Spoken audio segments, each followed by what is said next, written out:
We're getting ready to mix up some of our do-it-yourself or homemade lube here. We've got a hot plate here and probably should use a double boiler, but this seems to work out okay as long as you're staying on top of it.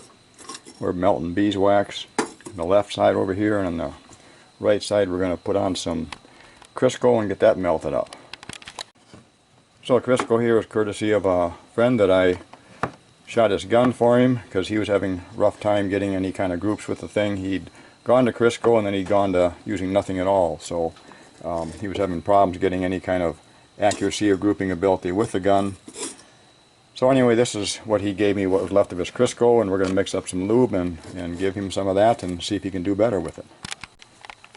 This Crisco has about exactly the right consistency you want as far as the lube goes, but a lot of folks are using it.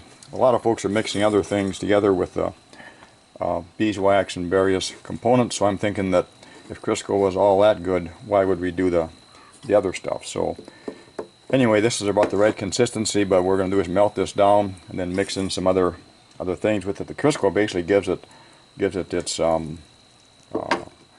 solid consistency, and I use Crisco a lot just because it's kind of a filler, I guess, and it does work, but mostly it's kind of a filler, so we can use a little bit of our other components such as the beeswax.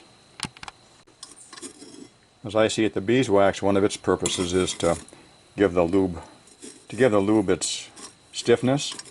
One of the reasons, there's probably reasons for using it, but anyway, I'm not sure about all that stuff. I'm just going to mix it up here and get on with it. Well, this Crisco melts a whole lot easier than the beeswax does. So I'm thinking that if you're using Crisco as a lube basically and you've had problems in hot weather, that could be a lot of it, because the beeswax definitely takes a lot more heat. The melting points for these, check them out online or someplace, and you'll find the Crisco has got a really low melting point compared to the beeswax at least. Okay, those things are pretty well melted. Our game plan here is to fill this container here all the way up with the Crisco, and then we're going to fill about halfway up with the beeswax, and we'll have those things back in this pot here. Here's what it looks like when we've got our beeswax and Crisco mixed together. We put well, about a 2-to-1 Crisco to beeswax in here, and now we're going to add some other things in here because I believe that'll, when it hardens, will be way too stiff. Well, we add 4 ounces of the 100% pure neat's foot oil. I'll put that in the container, or in the cooking pot here. And we also added 4 ounces of the olive oil to the mix. Now, this mix might end up a little too stiff, or maybe not stiff enough, so we'll do is we'll pour it into these containers, and we can probably pop it out of them pretty easy and put it back in here to make some modifications when needed. We've got that taken care of. Now it's time to get into the casting area and see if our lead pot's heated up. So we're trying a different approach on this stuff. A lot of times when it sets up, as it cools down, then it gets pretty hard in the chunks, but what we're doing here is kind of smashing it up while it's still a little bit warm. It would work really good in a food blender. I suppose that Ninja my wife has got would, I'd get killed for that. I mean, this stuff wouldn't be easy to clean out. It's got that wax in there. Nothing dissolves that. Sometimes you just got to try stuff. We got a lot of the stuff in here. I'd get killed for this too, but we're going to use some of the blue, I think.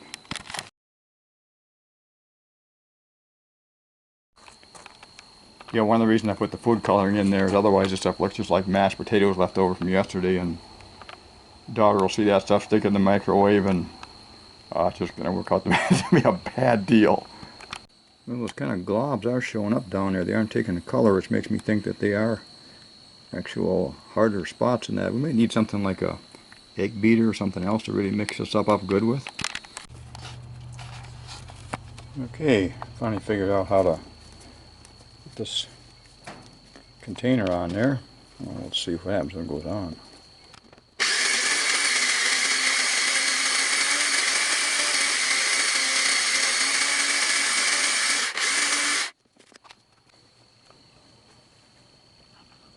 Looks just like a Slurpee.